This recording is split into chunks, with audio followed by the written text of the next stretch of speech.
Hoy, con un espíritu de temor y temblor, vamos a adentrarnos en el concepto del milenio, que es uno de los temas de mayor debate que jamás haya existido con respecto a la escatología. De hecho, se ha dicho en cuanto a mi posición del milenio, que es muy parecido al clima en zonas tropicales. Si no te gusta, espera 5 minutos y verás cómo cambiará.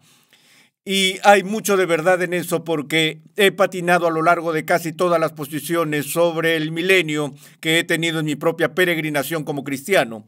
Y cada vez que aterrizo en una posición sobre el milenio, aterrizo como mariposa con los pies adoloridos y mi posición tiende a ser de alguna manera tentativa y tenue, ya que diría, creo que aquí es donde estoy ahora. Y parte de la razón de esto es que es muy difícil, al menos para mí, llegar a una conclusión dogmática sobre alguna de estas interrogantes debido a la naturaleza de la literatura y el género de la literatura en la que se proyectan tantas de estas cosas sobre el futuro. Permítanme leer, por ejemplo, el pasaje en el que nos encontramos con el concepto del milenio, el cual se encuentra en el capítulo 20 del libro del Apocalipsis, donde el capítulo 20 comienza con estas palabras: y vi a un ángel que descendía del cielo con la llave del abismo y una gran cadena en su mano. Prendió al dragón, la serpiente antigua, que es el diablo y Satanás, y lo ató por 1000 años. Esta es nuestra primera referencia al milenio. El milenio se refiere a ese periodo de tiempo que se extiende por 1000 años. Y aquí se menciona con respecto a que Satanás será atado y lo arrojó al abismo y lo cerró y lo selló sobre él para que no engañara más a las naciones hasta que se cumplieran los 1000 años. Después de esto, debe ser desatado por un poco de tiempo. Luego continúa diciendo: también vi tronos y se sentaron sobre ellos y se les concedió autoridad para juzgar. Y vi las almas de los que habían sido decapitados por causa del testimonio de Jesús y de la palabra de Dios, y a los que no habían adorado a la bestia ni a su imagen, ni habían recibido la marca sobre su frente ni sobre su mano, y volvieron a la vida y reinaron con Cristo por 1000 años. Los demás muertos no volvieron a la vida hasta que se cumplieron los 1000 años. Esta es la primera resurrección. Bienaventurado y santo es el que tiene parte en la primera resurrección. La muerte segunda no tiene poder sobre esto, sino que serán sacerdotes de Dios y de Cristo y reinarán con él por 1000 años.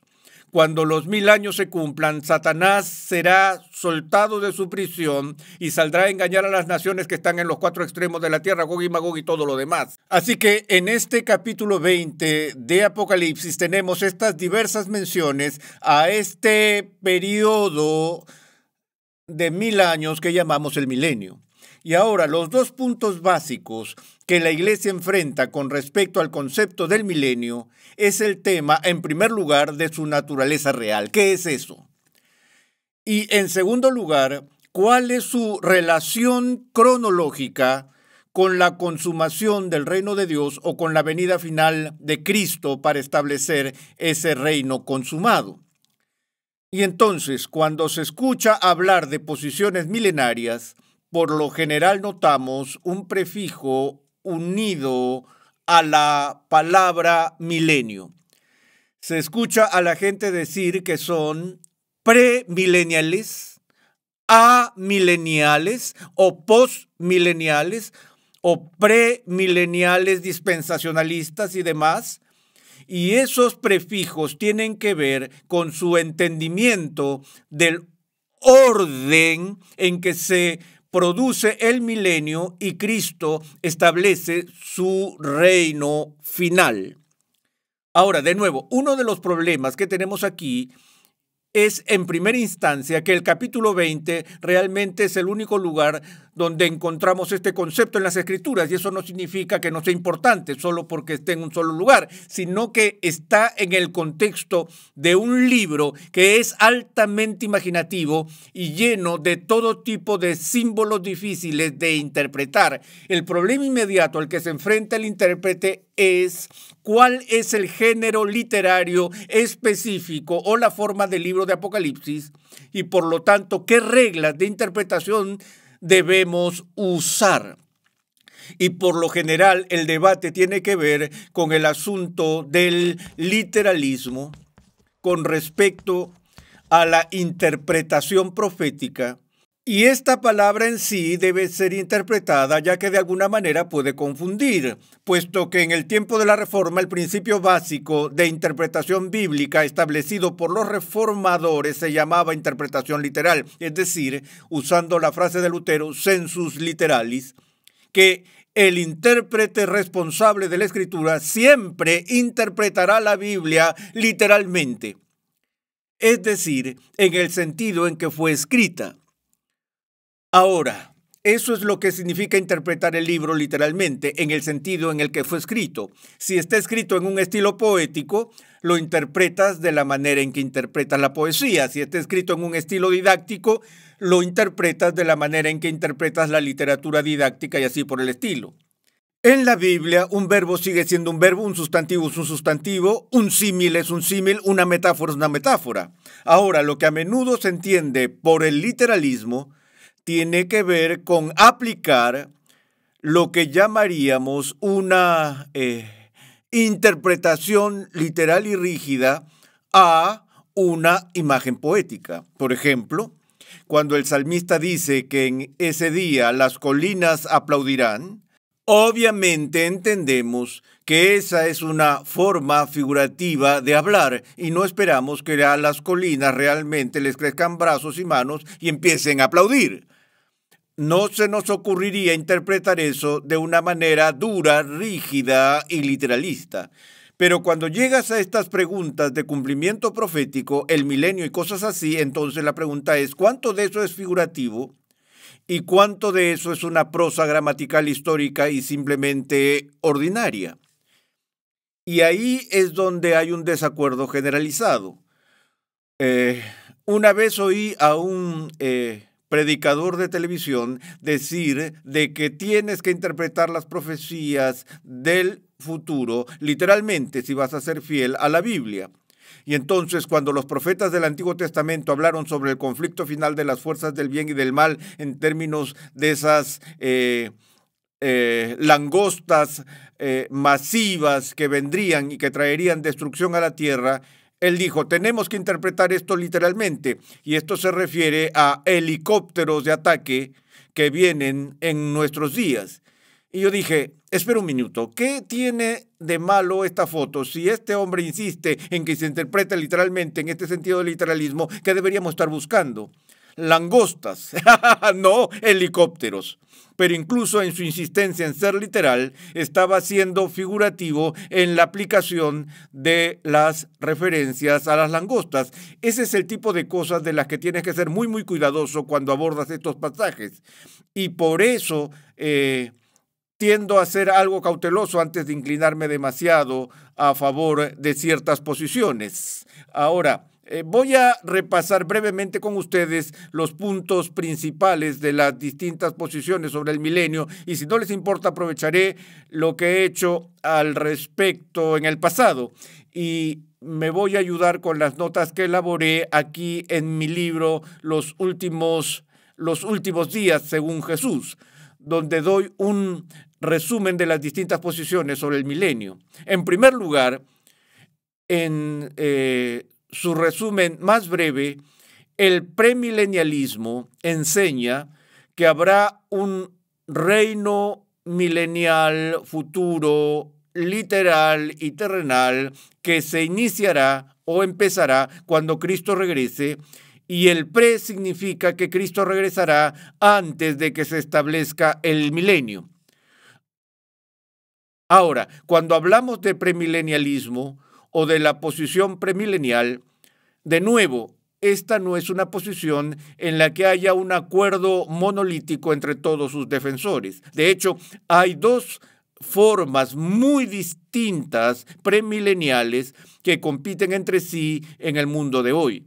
Por un lado está lo que se llama posición histórica o clásica, histórica y clásica, posición premilenial, y luego está el premilenialismo dispensacional, que tiene su propia diversidad escatológica. De hecho, a pesar de que la teología dispensacional es un sistema completo de doctrina, lo que más se destaca y aquello por lo que muchos son atraídos es su esquema particular de entendimiento de las profecías futuras de la Biblia, donde se observa que las profecías del reino que son dadas a Israel en el Antiguo Testamento se cumplirán literalmente con el Estado judío que ahora se está organizando, se ha organizado y que ahora lucha por sobrevivir en el Medio Oriente. Ellos esperan una reconstrucción literal del templo y la reinstitución de los sistemas de sacrificio, y en especial lo que el dispensacionalismo enseña, que difiere de toda otra posición,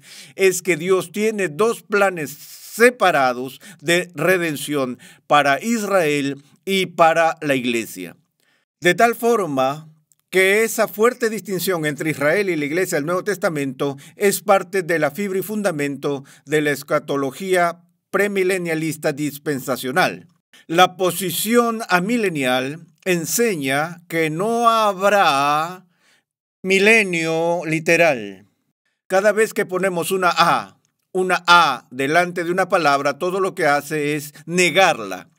Y al hacerlo, eso es como la diferencia entre alguien que sea moral o inmoral, es decir, amoral. Si eres amoral, eso significa que no tienes moralidad. Entonces, ser amilenial dice que no crees que haya o habrá un periodo literal de 1000 años, sino más bien que el concepto del milenio es un símbolo para algo más. Y en tercer lugar está la posición postmilenial, que dice que Cristo volverá a este mundo después de que el reino milenial concluya. Entonces, amilenial no hay milenio. Premilenial dice que Cristo regresa y luego viene el milenio. El postmilenial dice que el milenio perdura y después de que termina el milenio, entonces Cristo regresa. Ahora, esas son las diferencias fundamentales y les daré algunas otras características básicas de estos puntos de vista. Permítanme empezar con un resumen de la diversidad dispensacional de la posición premilenial y darles 8 puntos que resumen esta posición. Número 1, que Cristo ofreció a los judíos el reino de David en el siglo I. Los judíos rechazaron el reino davídico, por lo que la venida de un reino de David, un reino judío, fue pospuesta hasta algún momento en el futuro.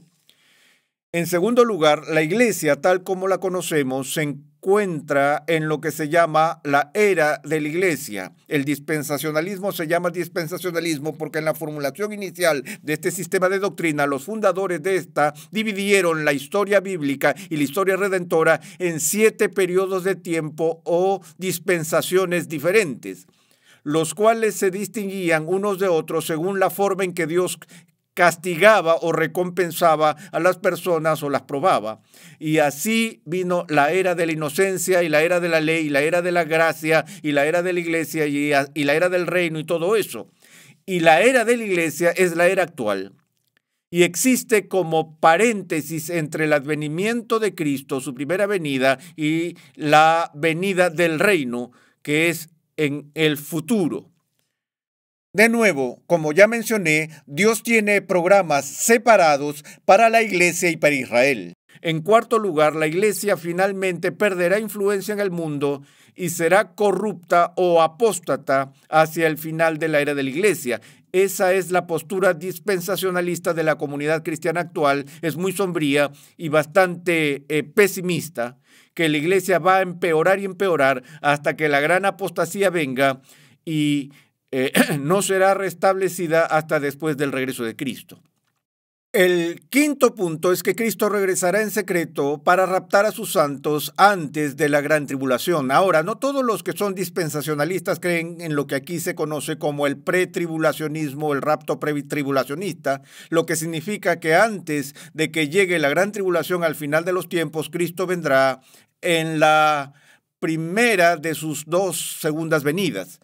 Él volverá dos veces. La primera es secreta, donde antes de la tribulación Él trasladará a su pueblo a las nubes y los librará de todo dolor y la persecución de la tribulación. Y luego volverá con ellos después de la tribulación o en medio de la tribulación para establecer su reino mesiánico. La pretribulación es muy popular. Le da a la gente mucha esperanza de que no tendrán que enfrentarse al Armagedón o a la gran tribulación al final de los tiempos. De nuevo, es una doctrina muy popular y probablemente sea el informe mayoritario entre los evangélicos. Y les aseguro, en mi vida aún no he podido encontrar una pizca de evidencia que apoye el rapto pretribulacionista. Creo que los fundamentos teológicos y lógicos para esto históricamente son pobres en verdad y no le doy mayor importancia. De todos modos, después de la tribulación, punto 6, Cristo regresará a la tierra para administrar un reino político judío que tendrá su sede en Jerusalén, y ese reino con sede en Jerusalén durará exactamente 1000 años. Durante ese tiempo Satanás será atado, el templo reconstruido y el sistema de sacrificio del Antiguo Testamento será reinstituido. Punto 7, cerca al final del milenio, Satanás será liberado y Cristo y sus seguidores serán atacados en Jerusalén. Y en ese momento, punto 8, Cristo llamará a juicio desde el cielo, destruirá a sus enemigos, ocurrirá la segunda resurrección, el juicio de los malvados y el orden eterno final será iniciado. Miremos entonces el premilenialismo histórico brevemente, el cual enseñó que la iglesia de la era del Nuevo Testamento es la fase inicial, la fase del reino de Cristo, como profetizaron los profetas del Antiguo Testamento. Segundo, la iglesia del Nuevo Testamento obtiene victorias ocasionales en la historia, pero finalmente fracasa en su misión, pierde influencia, se corrompe a medida que el mal mundial aumenta hacia el final de la era de la iglesia. Tercero, la iglesia pasará por un futuro mundial, tiempos sin precedentes de tribulación. Esto será conocido como la gran tribulación, que marcará el fin de la historia tal como la conocemos. Punto 4. Al final de la tribulación, Cristo volverá para raptar a su iglesia, resucitar a los santos fallecidos y conducir el juicio de los justos en un abrir y cerrar de ojos. Punto 5. Cristo descenderá a la tierra con sus santos glorificados, luchará en la batalla de Armagedón, atará a Satanás, establecerá un reino político mundial que luego será administrado personalmente por él durante 1000 años desde la ciudad de Jerusalén. Verán algunos de los puntos en común aquí. Al final del reinado milenial, Satanás será liberado y una rebelión masiva contra su reino, contra el reino de Cristo, se producirá. Y finalmente Dios intervendrá con fuego para rescatar a Jesús y a los santos, y entonces vendrá la resurrección y el juicio de los malvados. Ahora, con respecto al postmilenialismo, o tal vez primero debería tomar un poco más de tiempo con el amilenialismo. La posición amilenial dice que la era de la iglesia es la era del reino profetizado en el Antiguo Testamento a medida que la iglesia del Nuevo Testamento se convierte en el Israel de Dios. El segundo punto es que la atadura de Satanás tuvo lugar durante el ministerio terrenal de Jesús y este fue restringido mientras el evangelio se predicaba en el mundo.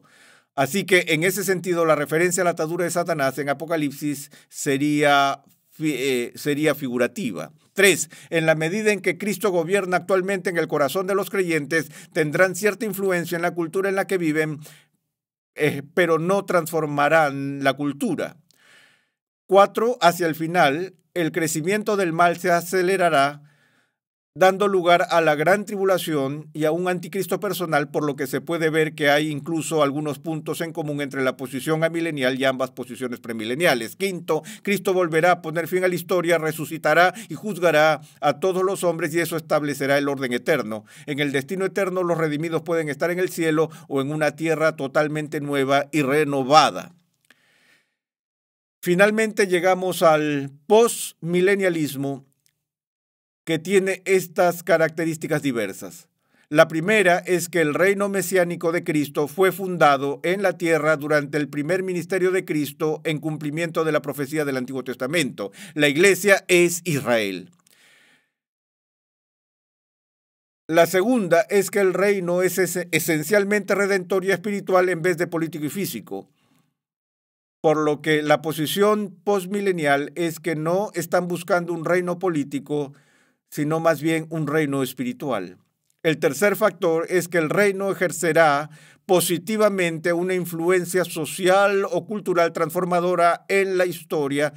De hecho, algunos lo han llamado la característica más distintiva de la escatología postmilenial, la postura optimista de que la influencia de la Iglesia de Jesucristo tendrá una influencia positiva y redentora en la cultura y en el mundo a lo largo del tiempo. Esto no significa que la Iglesia no pasará por periodos de debilidades y de corrupción y de una aparente pérdida de influencia, pero el postmilenial no es una persona que está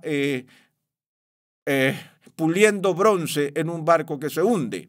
La posición postmilenial realmente cree en el triunfo inevitable y último de la Iglesia sobre la iniquidad de este mundo y en la influencia del reino de Cristo sobre las naciones del mundo. La cuarta característica es que el reino se expandirá gradualmente en el tiempo y en la tierra. Esto se logrará no sin el poder real de Cristo como rey, sino sin su presencia física en la tierra. La quinta característica es que la gran comisión tendrá éxito. Lo que distingue a los postmileniales de amileniales y premileniales es la creencia de que la verdadera escritura enseña el éxito de la gran comisión en la era de la iglesia. Ahora, hay diferencias entre los postmileniales, así como lo hay entre los premileniales y todos los demás. Y luego, sumado a esta mezcla de interpretación milenial, está el debate actual sobre el preterismo, tanto total como parcial, donde el preterismo, en su dimensión más completa, enseña que todas las profecías futuras sobre la venida de Cristo, el milenio, el último juicio, todo ya se ha cumplido y se cumplió en el primer siglo. La posición preterista moderada o preterismo parcial del cual escribo en este libro es esa posición que cree que muchas de las profecías del Nuevo Testamento del futuro tuvieron lugar en el contexto y el marco del siglo I y se cumplieron principalmente en los acontecimientos que rodearon la destrucción de Jerusalén en el año 70. Pero no todas las promesas futuras del Nuevo Testamento se cumplieron. La mayoría de los preteristas parciales dirían que todos los primeros 20 capítulos del libro de Apocalipsis ya se ha llevado a cabo, pero los 2 últimos capítulos aún no se han cumplido. Y los preteristas parciales tienden a ser postmileniales en su pensamiento, creyendo que el milenio empezó con la primera venida de Cristo, pero no es estrictamente algo literal de 1000 años. Pero estas son las diferentes posturas y obviamente no puedo analizarlas en gran detalle en este breve panorama general, pero quiero que sean conscientes de que hay un debate en curso. Acabo de mencionar 6 puntos de vista escatológicos distintos. Y no es algo que ustedes quisieran perderse. Una de las razones por las que tenemos dificultades es que una cosa es analizar el pasado, tenemos una visión 2020 cuando vemos hacia atrás. Otra cosa es entender cuál es la agenda de Dios para el futuro. Y tenemos que ser humildes al respecto y decir que no sabemos con certeza si nuestra opinión es la más precisa, pero al mismo tiempo no queremos descartar esto como irrelevante. 2/3 de la enseñanza doctrinal en el Nuevo Testamento tienen que ver con cosas futuras. Y cómo entendemos las promesas de Dios sobre el futuro tiene un impacto dramático en nuestra confianza personal, nuestra participación personal, ya sea que seamos pesimistas y digamos por qué preocuparnos, o si vamos a ser enérgicos y trabajar por el cumplimiento de la agenda que Cristo dio a su iglesia. Eso tiene una implicación, pero también en el consuelo de nuestras almas con respecto a la promesa de que tenemos un futuro como pueblo de Dios.